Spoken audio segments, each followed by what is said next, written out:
We just got confirmation that there's a new Jason Isbell record on the way. His first solo release without the 400 unit since 2015's Something More Than Free.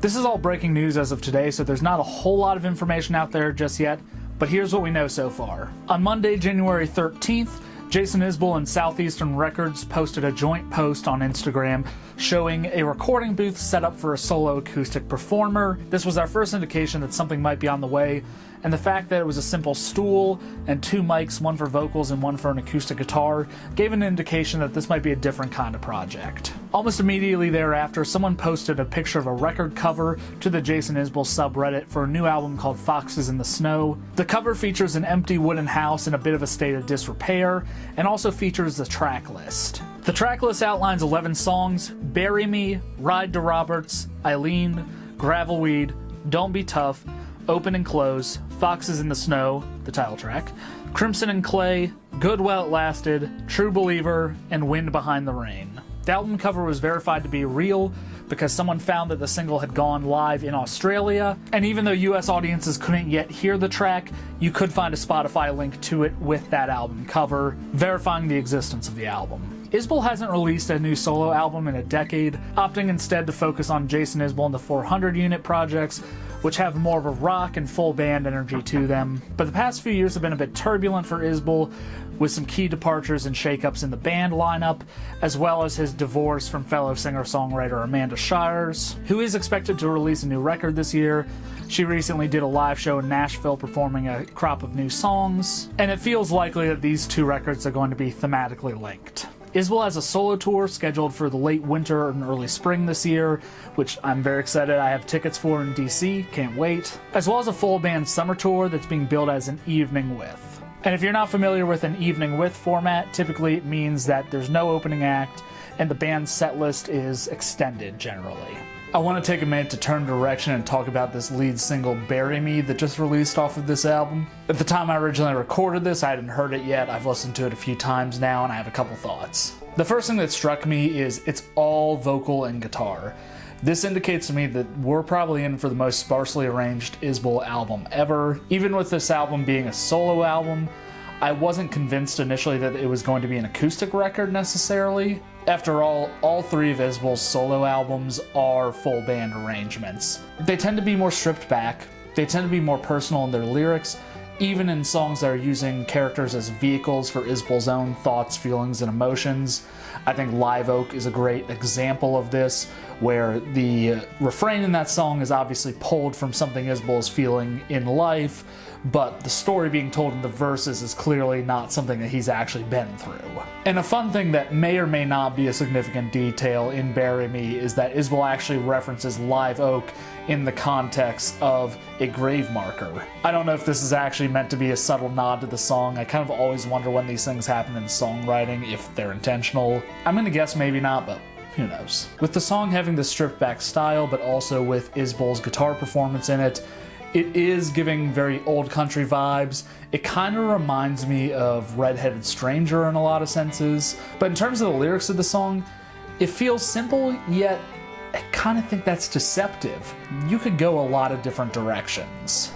It's a lot about mortality and enjoying the time that we have here on Earth, and it almost feels like someone's reflection on a life well lived. However, on repeated listens, I think that the me that Isbell wants to be buried in the song isn't his current self, I think it's his past self. If you're a fan of Jason Isbell, you're probably aware of his past, you probably are aware of the fact that he is in recovery, a former alcoholic, he's been sober for over 10 years now. However, Isbell and probably most people in that circumstances would tell you that it is an everyday struggle. And I think one of the things that's made Isbell's story so compelling is how open and honest he is about his struggles. So when he says in the first verse of the song that he wants this part of him to be buried where the dust won't settle on his grave, I think for that part of him to be dead and buried, he needs to see it out in the open. And a big part of the reason I think he's talking about this past version of himself are the references to the bar with the doors that swing and the bars of steel and the bars to sing. I mean, right after he sings about death and what happens to him after he's buried, he's talking about the joys he still has in life, the many things he still has to learn. To me, this song is about being comfortable with your own past so you can see yourself clearly in the present and have more to look forward to in the future. And I think there's a certain freedom in surrendering to the uncertainty. By the way, I could be dead wrong on this interpretation, and if you interpret it differently, I would love to hear it. But I definitely liked this song after the first listen, and I liked it even more after a few more. There just seemed to be more and more to unpack, and I'm a big fan of Isbell's. I'm looking forward to this new direction for him, and yeah, want to see what all comes from this. So we've looked at what we know for certain about this album.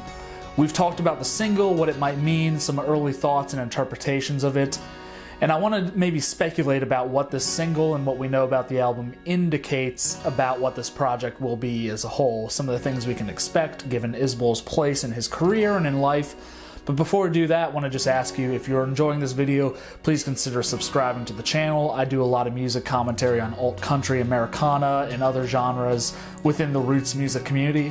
If you like this, would love you to follow along, and yeah, maybe I'll talk about some of your favorite artists. Alright, let's swing back in and talk about predictions for Foxes in the Snow. Isbell's had a couple tough years in his personal life, and as a result, some fans have already dubbed this album the divorce record. We don't know that's going to be that for certain. However, given some of the track titles, it seems pretty likely that this is going to be kind of thematically rooted in this idea of loss and loss of love. And even though I try not to be a parasocial fan, I'm very curious what a song like Good While It Lasted is about.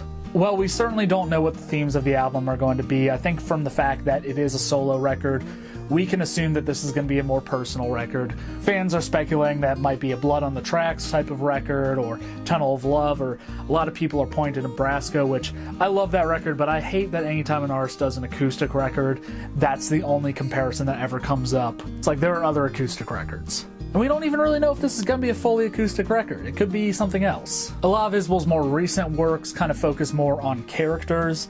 I imagine that won't be absent here. I think he's been moving in this more character-driven direction for a couple of years now, and in the wake of his divorce, some songs on Reunions and Weather Vanes, it's very clear were kind of him putting his own experience through the eyes of someone else. And I think that leads to an interesting discussion about the truth versus like the facts of a situation. Something Isbell said that I quote a lot is this idea that if you go into a record store, there's no fiction and nonfiction section, so artists have the right to kind of blend those ideas, and he's definitely a master of that craft. I've heard some people quote a March release date. I don't know that for certain, but that kind of makes sense with the timeline of when the single's being released and also when his solo acoustic tour is. Whatever this ends up being, I'm really excited for this album. Isbell has been my favorite songwriter, artist, whatever, for over a decade now, and I'm excited about this record too because Weather Vanes proved that Isbell's still at the top of his game as a songwriter. And I'm excited that I'm going to get to see him both solo and with the 400 unit this year.